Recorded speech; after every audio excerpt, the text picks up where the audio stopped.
அன்பான இனிய பெரிய உறவுகளே, சின்ன சின்ன விஷயங்கள் நம்ம அனுபவத்தின் ரீதியாக கற்றுக்குறோம். அதை உங்களுக்கு கூட ஷேர் பண்ணுறேன். நீங்கள் தெரிஞ்சுக்க வேண்டிய விஷயங்கிறத விட ஆல்மோஸ்ட் இது நிறைய பேர் சொல்லியிருப்பாங்க. இருந்தாலும் நானும் ஒரு பங்கை எடுத்துக்கிட்டு சொல்கிறேன். சின்ன வெங்காயத்தை அதிகமாக யூஸ் பண்ணுங்கள். பெரிய வெங்காயம் அதிகம் யூஸ் பண்ணாதீங்க. அதனால் பெண்களுக்கு நிறைய வெள்ளைப்படுதல் அதிகமாகும். வெள்ளைப்படுதலை சில கவிச்சி வர ஆரம்பிச்சிடும். அதனால் உங்களுடைய உடல் ஆரோக்கியம் அதில் ரொம்ப மேம்படுத்திங்க. சின்ன வெங்காயத்தில் இரும்பு சத்து அதிகமாக இருக்கிறதுனால எல்லா விஷயத்துக்கும் சின்ன வெங்காயம் சேர்த்திக்கிங்க. 2 நாள் 3 நாள்லாம் உரிச்சு வச்சு தயவு செஞ்சு புழங்காதீங்க.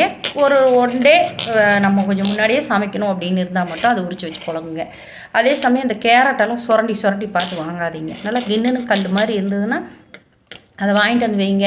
இந்த மூக்கை வெட்டுறது நாக்கை வெட்டுறதுன்னு கிளி எல்லாம் வைக்காதீங்க. என்னன்னு கேட்டிங்கன்னா அது கருத்து அதனுடைய ஸ்டிஃப்னஸ் குறைஞ்சி போய் அது ஒரு மாதிரி என்ன சொல்ல சரியாக வேகாது.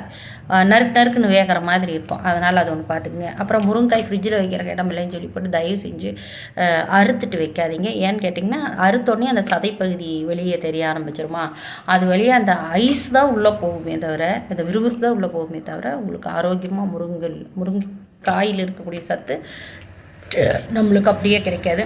அதே மாதிரி முருங்கை இலையெல்லாம் கொழுந்து மாதிரி வாங்கிட்டு வந்தீங்கன்னா நல்லா கொஞ்சம் காற்றுல ஒரு 2 நிமிஷம் உலர போட்டு ஒரு பேப்பரில் சுற்றி வச்சுருங்க. அப்புறம் மறுபடியும் நீங்கள் ஈவினிங் எடுத்து அதை உதுத்தும் போது உங்களுக்கு கம்ப்ளீட்டாக பூரா உதுந்து வந்துடும். சரிங்களா? அளவான தண்ணியில் அளவலாக ஒரு கைப்பிடியாக எடுத்து போட்டு அலசி நீங்கள் மறுபடியும் சமைக்கும்போது நீங்கள் புழங்கிக்கலாம். அதே சமயம் வெங்காய மிளகாயெல்லாம் வணக்கி நீங்கள் முருங்கைக்காயில் போட்டு வேக வைக்காதீங்க.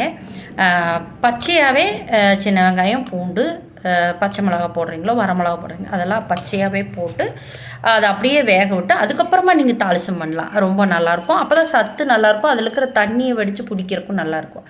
2 மஞ்சத்தூள் போடுறீங்க, பூண்டு போடுறீங்க, சின்ன வெங்காயம் போடுறீங்க, ஜீரகம் போடுறீங்க, ஒரு முழு பச்சை மிளகாயோ அல்லது வரமிளகாயோ ஏதோ 1 2 கொஞ்சம் அது மட்டும் கொஞ்சம் வரமிளகாயாக இருந்தால் கொஞ்சம் வணக்கினதாக இருந்தால் பெஸ்ட்டாக இருக்கும். போட்டுட்டு உப்பு போட்டு விசில் போட்டிங்கன்னா அந்த தண்ணி மேலால் வடித்து காலையில் மிதமான காரத்தோடு சாப்பிட்டுக்கலாம். அதுக்கப்புறம் நீங்கள் தாளிசம் பண்ணும்போது நிறையா மிளகாய் எல்லாம் போட்டு தாளிசம் பண்ணிக்கலாம். ஒரு தடவை பருப்பை விசில் போட்டு எடுத்து வச்சுருங்க.